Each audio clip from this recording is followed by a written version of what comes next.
Ngayon, itetest ulit natin ito sa solid na bato dahil marami pa rin hindi naniniwala na magandang gamitin yung ganitong klaseng cordless drill pag ginagamit natin sa trabaho.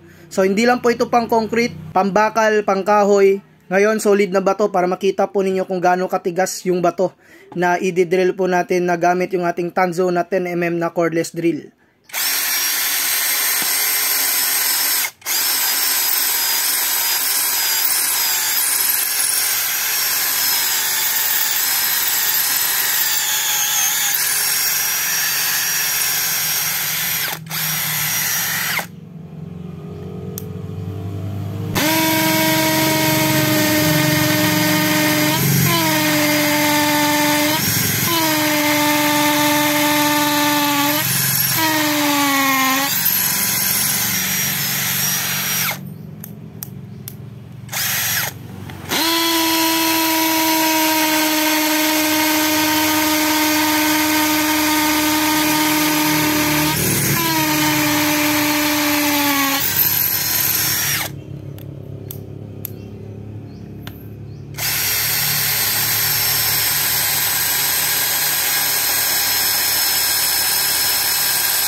Yun nga ulit yung test natin dito sa cordless drill na 10mm ng Tanzo. Sa mga gusto mag-avail, pakiclick lamang yung ating yellow basket.